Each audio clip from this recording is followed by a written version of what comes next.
Pakafa Jinimbi mukoma ndainge ndiine 21 years. Ndainge ndatova about 6 to 7 months mushure mekunge ndatanga kuita zvemanjuzu. Vatete vangu vasati vashaika ndo vakaita kuti ndinge ndichitanga kufarira zvemanjuzu. Ndainge ndagara ndiri munhu aigara achirota hope uye zvekare nekutodziona. Ndaiti kana ndikaona chamupupuri, kune zvimwe zvamupupuri zvamunongoona zvichifamba asi mukati macho munenge muine njuzu inenge irimo. Saka ndichiri mwana mudiki around grade 5 or grade 6 ndakatoti nerimwe zuva ndichibva kuchikoro ndokubva ndatoona njuzu yainge iri mukati mechamupupuri. Ndikaudza amai vangu vakandirova vakati vainge vasingadi kana kunzwa nezvazvo. Ndainge ndiine hope dzaingogara dzichingondinetsa ndokubva ndachizoti ndaenda kumba kwavatete iri holiday. Vatete vangu pandakavaudza zvose izvo zvainge zvichiitika kwandiri vakabva vachizoenda neni kuno mumwe mukadzi uyo akazoenda neni kudziva. Ndikatoiona njuzu but yandakaona yainge yakangoita kunge hove yainge iri normal but yainge iine macolors akawanda wanda kuita kunge rainbow yainge iri mumvura ikatanga kubvungodza mvura vakabva vati ndo njuzu yacho iyoyo. Saka pandakazodzoka kuHarare nefriend yangu takabva tachizotanga kuita izvozvo zvemanjuzu. Takazotanga kuenda kuchitungwiza uko kwainge kuchiitwa zvemadhina, magala nevamwe vainge vachiita zvemaduke and slay. Zvisati zvava nemukurumbira zvaitoitwa nevanhu vanongoita zvemanjuzu but vamwewo vane makambani avo vakabva vatoona kutoti vanokwanisa kutoshandisa mukana wacho kuti vange vachizoita mabig shows nekuita mari but zvaigara zvichingoitirwa kumadziva zvekuti vanhu vanoungana vari vanhukadzi vachiunganira manjuzu vakapfeka madhuku vachislayera njuzu dzavo. Saka zvainge zvatova mandiri. Zita rangu muchanditi Tatenda uye zvekare ndainge ndiine shamwari yangu uyo akazotoenda kumhiri kwemakungwa. Zvake zvakaita aiti kana ndiine zvandinenge ndichida kuita iye ainge asingadi kusarira. Neniwo ndaiti kana paine zvaanenge achiita ndainge ndichiita naye. Tainge tiri vanhu vainge variwo munhamo. Tairarama upenyu hwemaslay queen tichifamba mumaclub akasiyana siyana. Chikoro takatoregedza pamwe chete tapfurirana kuti zvechikoro hazvina kana pundutso. Unokwanisa kuenda kuyunivhesiti usati wagraduata ubva watomitiswa unenge watambisa mari yevabereki vako mahara.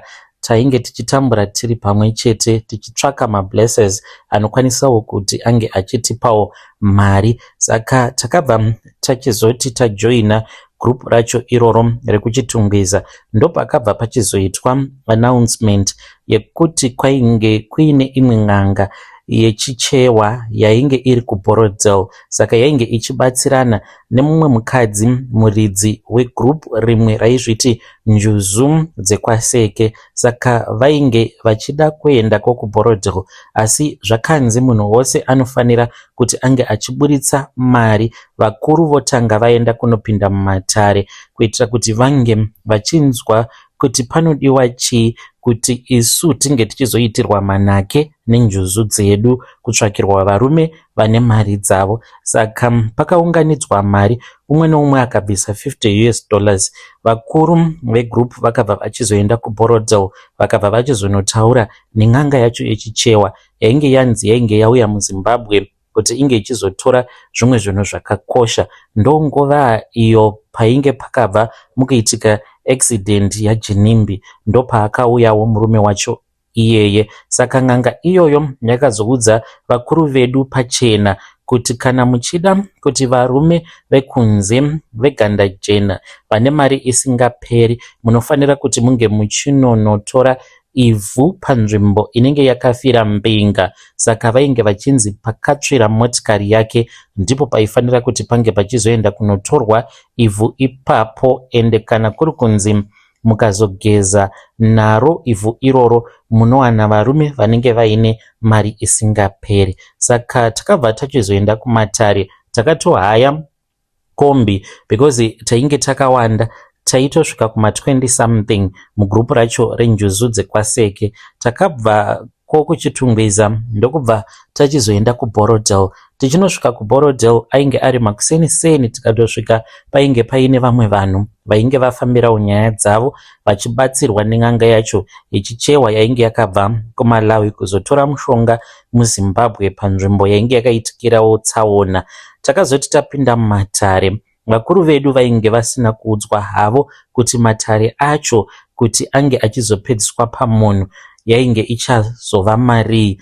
Mukoma, mutengo wacho waityisa. Takanzi $1,700. Mari iyoyo yainge iri yeconsultation, kuenda kunochera ivhu iroro pakati pehusiku apo pakaitikira tsaona pakafira murume wavaiti Chinimbi. Iniwo I failed to get that money. Ndakarwadziwa mukoma, ndakamboedza kuti ndige ndichizvitengesa muviri wangu because takapiwa only 1 week kuti tinge tichikwanisa kubatanidza mari. Kana mari waenda kunobhadhara zita rako robva rachizonyorwa. Ndakataura nembinga dzangu dzose dzandainge ndichidanana nadzo. Ndakangokwanisa kuwana $400 mushure mekunge ndarara nevarume vaidarika 10. Ndikati ndatadza kureiza 1000 zvinoreva kuti handichatomboiwani mari iyi. Hembe dzangu ndakaona kuti ndainge ndisingakwanisi kana kudzitengesa zvokuti ndaizowana mari yakawanda kudaro. Saka friend yangu, she did not even hesitate. Iye zvake zvainge zviri nani. Aiva neIphone yainge akabva mukutengerwa neimwe boyfriend yake uyo ainge ari kuSouth Africa asingatozvizivi kuti rainge ritoriwo hure zvaro, achifungidzira kuti musikana kwaye. Akabva achizokwereteswa mari nehanzvadzi yake ainge ari kuBotswana, akazorarawo nedzimwe mbinga dzake. Akawana 1.650 ndokubva achizowedzerwa mari noumwewo mukadzi. Akati kwandiri, tatenda, wadii? Ndikati mari ndiri kuishaya. Akati neniwo handina kana mari, ndingadai ndakubatsira. Vakazoenda mukoma because inini sezvo ndainge ndiri umwe wevamwe nenjuzu dzekwaseke vakatadza kuti vange vachireisa mari, hatina kukwanisa kuti tinge tichizoendako. Saka zvimwe zvacho zvakazoitika ikoko handizozivi hangu because friend yangu paakabvako ikoko akati zvimwe zvacho tanzi hatifanire kuti tinge tichitaura, but akakonfema akati vakatopinda mune zvimwe zvimakombi vakaenda vakatononzi vange vachitora ivhu panzvimbo apo pakatsvira iye Chinimbi. Ivhu racho vakaritora ipapo kwava kudzokera kuBorodale, vakazonzi vaifanira kuti vange vachizogeza naro ivhu racho iroro. Mukoma Nashe zvakangoitika sekutamba sekuseka. Takatombogara akatotanga kutozvidemba achiti chandakatengesera foni yangu takavharwa nen'anga yokuMalawi because takatombogara kutokanganwa nyaya yekufa kwaChinimbi ikatombofedha ikaita sekunge yainge yafedha. Saka akazongosangana neumwe murume wechiGerman. Mukoma Nashe, kana muchiziva imwe website inonzi LinkedIn, ndopaakasangana nemunhu iyeye ainge akambojoina LinkedIn kudhara.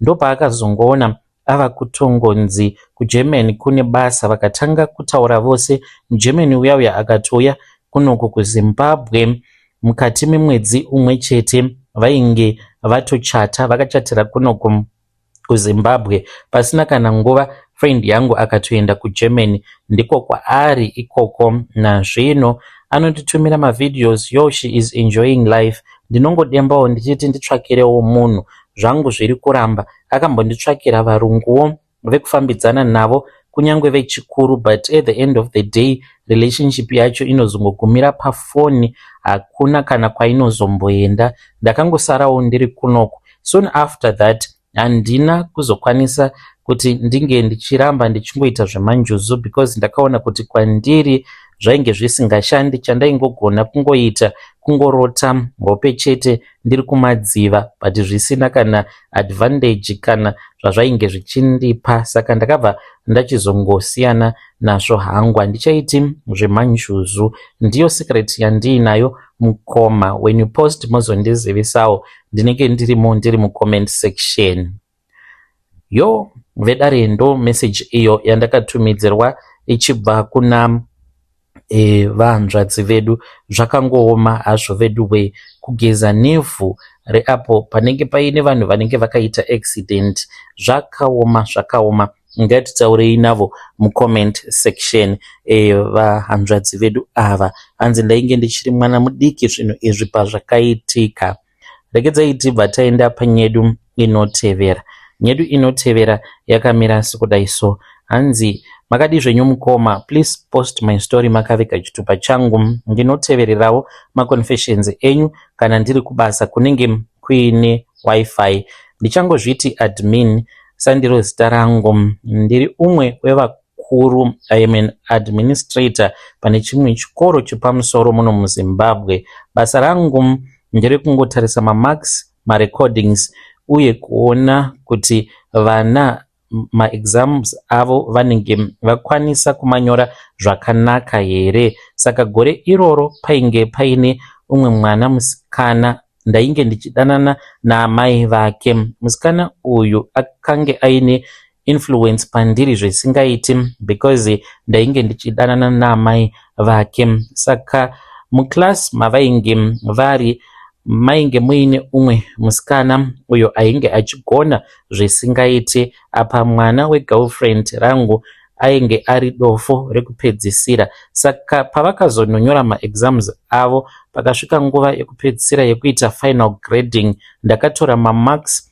emumwe musikana uyo waainge achidzidza naye. I then altered kubva paD kuenda paA. Asi kuti izvozvo zvinge zvichiitika on paper pasina anozviona, ndainge ndichifanira kuderedza mamarks eumwe mwana anenge ari pamusoro kuti average isaita suspicious. Saka wandakazotageta ndiyeye wandati ainge achigona, asi ndainge ndisingazivi background yake. Ndakazotoziva background yake later on kuti yainge itoriwo nherera, ainge achitochengetwa nechechi kana kutoenderera mberi nezvidzidzo zvake. Vekuchechi vainge vakaona kuti mwana ainge achigona vachitoita mudeme. Ndakarwadziwa mukomanashi. Apa handina kunge ndakaziva kuti mwana uyu ainge akavimbiswa scholarship noumwewo mukuru wemuchechi ainge aine vana vake vainge vari kumhiri kwemakungwa kuti kana akapasa then anobva achizowaniswa scholarship yekuenda kunodzidza medicine kuoverseas. Apa ndakaderedza mamarks ake kubva paA ndikaisa paC. Medzisiro yacho mukoma ndakazozviziva. Apa mwana wegirlfriend iye akabva atoenda kuuniversity asi akatadza kuenderera mberi nezvidzidzo zvake because capacity yainge isipo. Mwana uyu nherera akazoshaya scholarship. Pandakazozviziva ndakabatikana zvisingaiti, ndikati dai zvainzi ndaikwanisa kumubatsira, ndaikwanisa hangu kuzomubatsira. Ndakazoti nerimwe gore ndabvunza mukadzi wandainge ndichifambidzana naye, akandiudza kuti musikana iyeye wandainge ndichibvunza nezvake ainge ava kuita zvechivhenda achitengesa fodya masweets muHarare mutown. Ndakatokanganisa ramangwana rake. Handizivi kuti iko zvinozvi aripi. I really regret nekuda kwezvandakaita. Ndinongoti kwauri ikoko kunyange usingazvizivi kuti ndini ndakakukanganisira, dai wangu ndiregerera. Vedare ndo message iyo yandakatumidzirwa ichibva kuna mukoma vedu zvakangooma hazvo vedu we. Saka maresults anokwanisa kana kutongofojerwa, hanzi ndiri administrator. Pakaipa. Let us talk with our brother mucomment section. Regedzai tibva taenda panyedu inotevera. Nyedu inotevera yakamira sekudai. Hanzi mukomanashi, musafa makazvidza munhu. As long as munhu achiri kufema, achiri kurarama, Mwari vanokwanisa kungokaruka vatongochinja situation yake. Makore mashoma adarika ndainge ndiri mbinga chaiyo muHarare. Ndaidriva motikari dzinodhura ende ndaipfeka hembe dzinodhura. Ndainge ndichifungidzira kuti upenyu hwangu ndichangogara ndiri munhu wepamusoro-soro. Nerimwe zuva ndakati ndiri mutown muCBD, ndakatomira neshamwari dzangu dzehigh class. Tainge takatomirira kupinda mune imwe executive lounge. Ndopandakaona umwe murume akauya kwandiri ainge achitonhuhwa, kupfeka mamvemve, shangu dzacho dzainge dzakabhenda, chisutu kuita sekunge chainge chakanhongwa kumarabu, achiratidza kuti ainge achitonhuhwa nhamo nenzara. Ndakabva ndamuziva mumazindebvu ake iwawo nematsvina pakarepo kuti ainge ambori classmate yangu yekuhigh school. Saka munhu wandaitowirirana naye, munhu wandaitodya naye kana tiri kuchikoro, nekuti tose tainge tiri vanhu vainge vachitambura. Akandikwazisa nemufaro akati, ndiwe here shamwari yangu, inga zvinhu zvako zviri kukufambira. Mukoma, ndakatarisa shamwari dzangu dzainge dziri padhuze neni, ndikanyara, ndikanzwa kusvotwa nezvaainge ari nechimiro chake. Ndakamutarisa nehasha ndikati, excuse me, do I know you? Unongoona vanhu vose ototi munhu iyeye unenge uchimuziva here? Naiwe hatizivani. Ndakamuramba pamberi pevanhu vose. Paakanditarisa akati, I'm very sorry, I think ndakanganisa, ndokubva aenda. Shamwari dzangu dzakaseka dzikati, machances emuCBD hazvitoshamisi kuti itori mbavha. Neniwo ndikatogutsurira musoro ndikati zvechokwadi inogona kunge iri mbavha. Asi mukoma, vhiri reupenyu rinotenderera ende harina reverse inozivikanwa nevanhu. Makore maviri chete akati apfuura, upenyu hwangu hwakakoromoka semasvingo eJericho. Mabhizinesi angu akadhirika. Ndakatorerwa dzimba mushure mekunge inini namadhamu tanetsana tikaita divorce. Apa foundation yainge iri pana madhamu. Saka iko zvinozvi ndiri kutoshaya kuti ndoita sei, ndobatei, ndodyei. Chinondivhundutsa ndeichi, murume uyu wandakati ndainge ndisingamuzivi, ndakazonzwa zvichinzi atori neimwe construction company. Saka inini mukoma, I am an engineer, ndikutotsvaka basa. Ndakanzi ndinge ndichienda kunodropa maCV angu ikoko neimwe friend yangu. Ndinotya kuti kana ndikaendako ikoko haazondishayiniri here. Ndiri kudawo rubetsero kubva kwamuri vedare nemaadvice kana kuti monditsvakirawo basa. Ndomutsvaka here murume uyu, ndomukumbira ruregerero, even though ndakambomuseka panguva iyo yaainge achisekesa. Haazondisekewo here sezvandakaita. Please assist me, especially kana kuine vanenge vaine makambani. Ndiri kutsvaka basa. CV rangu ndinokwanisa kukupai mukoma. Yo, vedare ndo message iyo yandakatumidzirwa ichibva kuna mukoma vedu. Ngatitaurei navo mukoma vedu ava mucomment section. Zvakangooma hazvo veduwe. Hanzi CV riripo, vari kutsvaka basa reuinjiniya. Friend yavakamboshayinira, iko zvinozvi atova nekambani yake hombe. Zvakangooma. Ngatitaurei navo mucomment section. Regedzai tibva taenda panyedu inotevera. Nyedu inotevera yakamira sekudai. Hanzi, mukomana chimakadii zvenyu? Vanhu kumusha vanofungidzira kuti kana mwana wako ari chiremba muAmerica, unenge watowana printing press yako yemari. Inini zita rangu muchanditi Dr. T, not my real name. Ndava nemakore only 10 years ndichishanda muAmerica, yet vanhu vanotarisira kuti ndinge ndichivabatsira manje. Inini ndiri kurarama upenyu hwekungogara ndiri kubasa, ndinoshanda zvakaomarara. Saka nditoriwo neurongwa hwangu hweupenyu hwangu, ende handikwanisi kuti ndinge ndichizotakura mimwe mitoro yandisina kumbogara ndakakumbira kuti ndige ndichizoitakura. Ndina baba vangu, my stepdad, vakandirera kubva ndine makore 5 kusvika ndichizonokura. Ivowo mukukura kwavo vakazowirwa nerimwe denda munyama dzavo. Mwedzi wega wega vainge vava kukumbira mari zvisina maturo. Nhasi ndiri kuda mari yechakati, mangwana imbwa yarwara. Zvikazoti pamusoro pezvo vaida kuti ndige ndichivafonera mazuva ose. Apa ndikavafonera vanenge vachingochema chema nezveutano hwavo, emotional drama yavo isingaperi. Saka ndakange ndakabatikana chose kuchipatara. I was on call. Vakabva vachizondifonera more than 5 times nezuva rimwe chete. ndakatarisa foni yangu ndikabhoekana ndikati nhasi handisi kuzodavira, vari kuda kundikumbira zvekare imwe mari kana kungotaura netembo dzematambudziko avo. Ndaneta ini, ndakabva ndatongodzima foni yangu. Ndakaidzima kwemazuva 3 ndichizvidza kuti ndichavafonera kana ndava nenguva. Saka wakazoti uri musi wechina ndopandakazogamuchira meseji ichiti baba vainge vashayika.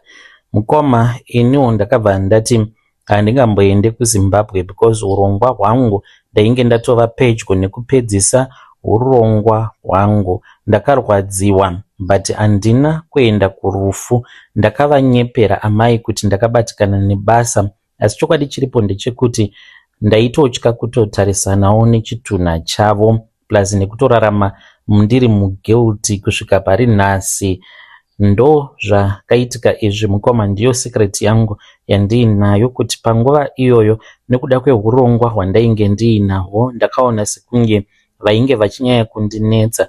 Uye zvekare kana wakachengeta mwana usanyanya kumupa pressure stereki, nekuti mwana anokwanisa kuzozvibvisa mauri. Mwana anofanira kuva ari iye anokutsvaka, not kuti ndiwe unenge uchingotsvaka mwana nguva dzose. Kunoku kumhiri kwemakungwa upenyu hwacho hwatinorarama hwakatosiyana neupenyu hwamunorarama ikoko kuzimu. Hakusi kunzi tinenge tichimbodada isu, asi inhau yekuti zvimwe zvacho hamungazvinzwisisi sezvo musina kumbogara makauya kuzoshanda kunoku. Ukauya kuzoshanda kuno, there are some other things that you will start to understand kuti kunoku nekuAfrica zvakatosiyana. Kuno ukada kuraramira kufadza vanhu vanenge vari kuAfrica unozviuraya nekuuraya mhuri yako nenzara. Apa inini worst of all ndakaroora murungu. Varungu munongovaziva kuti havadi zvinhu zvisina basa, vanenge vachida murume akarongeka. Saka kana mukadzi wako achiti nguva dzose anenge ari kubasa, iwewe obva uchizotanga kumuudza zvinyaya zvisina basa kuti uruda kumboenda kuZimbabwe. Varungu ivo havaiti zvemafunerals zvekuti munoswera muchiungana kwe3-4 days mungori parufu chete. Ivo vanongoti kana mukangoungana zvehalf a day zvinenge zvatovharana. Saka ndo zvakanditadzisa kuti ndinge ndichiuya kuZimbabwe. Kana pane rinda ravo till this very day handitozivi kuti rinda ravo riri papi. Ndakangozvionerawo hangu pamapictures. Ndafunga hangu kuti ndinge ndichingofokasa paupenyu hwangu inini nevana vangu. Besides, what I just want to know kubva kune vedare renyu, pangazonzi panenge paine ngozi here iripo apa, because angoriwo munhu akangondichengeta and we do not share the same blood. Ndo maonero angu, handisi kutuka, handisi kuti kudii, but ndo maonero angu. When you post my story mozondizivisa mukoma. Yo vedare, ndo message iyo yandakatumidzirwa ichibva kuna mukoma vedu. Hanzi ndo maonero angu iwawo, plus hazvina ngozi izvi mukati. Vari kuda kumbomhanyisana nekutsvaka mari. Ko kana makura machembera venyuwo vana vamakazvara nemurungu wenyu, ko kana vakazongokufuratirawo the same apo pamunenge machembera, mava kudawo kuti your family inge ichizova iri around. Asi ngatitaurei navo mucomment section. Regedzei tibva taenda panyedu inotevera. Nyedu inotevera yakamira sekudaiso. Hanzi mukomana chimakadii zvenyu, I need advice. Tete vangu, iniona tete vangu tagara tiri vanhu vanoita musikanzwa. Vatete vangu izvi vari kuzviita masikati, havachatoendi kubasa kutaura kudai. Vatete vangu vainge vachimboshanda as a maid. Saka vakazondiudza kuti mazuva ano vanongozviswerera zvavo vari kuTelegram. Ndikati munenge muchiitei kuTelegram? Vakandiudza kuti vanowana varume avo vanotenga mifananidzo yavo iyo yavanozvitora vanenge vakapfeka mask asi vanenge vakashama, uye zvekare nemavideos avo avanoita ekutumidzira varume vacho ivavo. Saka vakandiudza ivo vachiti vhidhiyo rimwe chete vanokwanisa kutengesa ne20 rand. Ndikati 20 rand ishoma. Vakati iwe ndimi vanhu musingazombofi makapfuma because munongotarisa 20 rand. Vakandiudza kuti paday vanokwanisa kutengesa mavhidhiyo kana 40 videos apa rinenge riri vhidhiyo rimwe chete ravanenge vachitengesera varume 40 vakasiyana. Vakati especially ukabata maIndian vanenge vari muSouth Africa unokwanisa kutengesa hanzi on a good day kutengesa kana mavhidhiyo 100. Saka ukacalculate 100 times 20 idzo dzavanenge vachitumidzirwa vachiisirwa muakaunti mavo, kana yakawanda voitirwa e-wallet. Saka vari kuti there is no need yekuswera uchienda kubasa. Apa vanozvoita zvinhu izvi vakapfeka mask zvekuti havazombofi vakazivikanwa kuti ivo ndivo ani. Saka vari kuti uya tiite tose. Ndiri kunzwa kutya ini. Of course navatete vangu tine zvakawanda zvatakaita ine maboyfriends avo ndinomaziva, ivowo vanotoziva angu maboyfriend. Zviri nani ndezvipi nhai mukoma? Please advise me. I know kuti it is inappropriate confession yangu yandakutumidzirai, asi ndinoda kuti muge muchizoiverenga kuchannel hombe because ndiko kune mafollowers akawanda, ndikasike ndapiwawo advice. Sezvo tagara tichingoita zveunhubu navatete, ndongotevedzera here zvavari kuita. Vatete vari kuti vari kuda kutovaka rimwe zimba kumusha uko nekuda kwemari yavari kuwana yakawandisa mukoma, vakatosiya basa. Yo vedare ndo message iyo yandakatumidzirwa ichibva kuna vahanzvadzi vedu. Muroora uyo ngatitaurei navo mucomment section. Vahanzvadzi vedu vatete nemuroora vari kuita zvishamiso pakaipa. Regedzai tibva taenda panyedu inotevera. Nyedu inotevera yakamira sekudai. Hanzi makadi zvenyu mukoma, please post my story makavika uchitupa changu. Ndauyawo pano ndine confession yandiinayo. Confession yangu mukoma yakamira sekudai. Ininiwo ndiri mudzimai, zvinhu izvi ndakazviita kusvika pari nhasi. Pane imwe cousin sister yangu ari kutotevererwa nemumvuri wemunhu akafa. Ndanga ndiri kuda kuti ndige ndichimusunungura. Zvino n'anga yacho yakandibatsira yakasoshaika ende ndine ngopedza ndiri kurota umwe munhu akafa uyo ari kuti kwandiri, iwewe handiti wakandipa pekugara.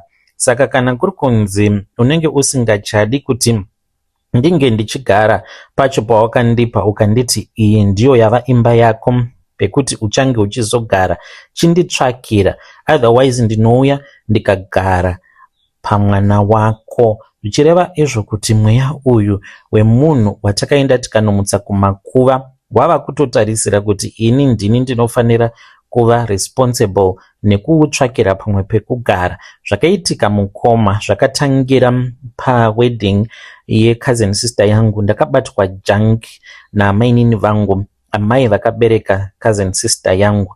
Iyi vakandibata junk zvekuti murume wangu akarwadziwa akatomboda kuramwa because ndainge ndiri responsible for some of the activities. Ndisingadi hangu kuti ndinyasokuti bvo chaipo vamwe vanokwanisa kuzongokaruka vatongonyumwa kuti ndiani ari kutaura. Saka basa randainge ndakapiwa vakabva vachizongotanga kungondiita rough, ndikaita sekunge munhu asina kukwana, like asingazivi zvaari kufanira kuti ange achizoita. Zvakandirwadza mukoma. Ndikabva ndati home, nekuda kwekuti mwana wenyu achata ndiye atanga kuchata mudzinza, mava kuzviona sekunge makakosha stereki, tichaona kana akazvara mwana. Like ndakangofunga kuti tichaona kana akazvara mwana, not like ndainge ndichida kuti zvinge zvichizoitika. Mukoma ndakazotanga kufamba ndikabva ndachizonobetserwa nevamwe gogo ava vakazosvika pakushayika vasati vandiudza kuti kana ndisingachadi kuti zvinhu izvozvo zvinge zvichizoramba zviri pacousin sister yangu ndinofanira kuti ndige ndichizoita sei. Saka cousin yangu haana mwana nemurume uyo akamuroora, anotogara achitongodemba kuti marriage yake inokwanisa kungoparara anytime soon. But murume wacho akabatwa zvekare nemweya wemunhu watakaenda tikanomutsa kumakuva. Takatoenda kumakuva chaiko, hatina kumboenda usiku, masikati vanhu vachiri kutofamba tikaenda kumakuva. Vakanditi chinongedzera guva rauri kuda, ndokubva ndachizonongedzera guva. Ivo vakaenda paguva paya vakanotaura zvavakataura then ndokubva vachizouya vaine ivhu ravainge vakabata vakandipa ivhu iroro vakati kwandiri, ndinoda kuti unge uchizoenda kumba kwekazeni yako kana adzoka achibva kuhanimoni. Saka akazoti abva kuhanimoni ndakaenda ndichita sekunge ndiri kuenda kunomuona, but pamazuva awo andainge ndakagara ndakachengeta ivhu riya mumba, ndaitova ndiine hope dzandainge ndichirota dzaindityisa mukoma, kana vana vangu vaingogara vachingochema nguva dzose. Saka ndakatotya kuramba ndakachengeta ivhu racho iroro, ndokubva ndachizoenda naro kumba kwake, ndikabva ndachizongonorimwaya mumba make. Akazotsvaira pandakamuti nhaiwe tarirawo kuti mumba mako makasviba sei, because ndainge ndakanzi anofanira kuti ange achizotsvaira ndiripo. Ndikati iwe mumba makasviba umu ngatitsvaire, but pakunotsvaira ndakaavhoidha kutsvaira ivhu iroro. Saka kutsvaira kwaakaita ivhu achiriburitsa panze ndiko kutorasa kwaainge achiita mbereko yake. Kana mukazoposta nyaya yangu muzondizivisawo mukoma, ndinenge ndirimo ndiri mucomment section. Yo vedare, ndo message iyo yandakatumidzirwa ichibva kuna vanzvadzi vedu. Zvakangooma hazvo vedu we, hanzi ndakamuti tsvaira nekuti aifanira kutsvaira ndiripo ndichimuona achitsvaira. Ya pakaipa. Ngatitaurei zvayo nyaya iyi mucomment section. Ngatisanganei zvekare mune zvimwe zvirongwa zvinotevera. I'll be back with another episode.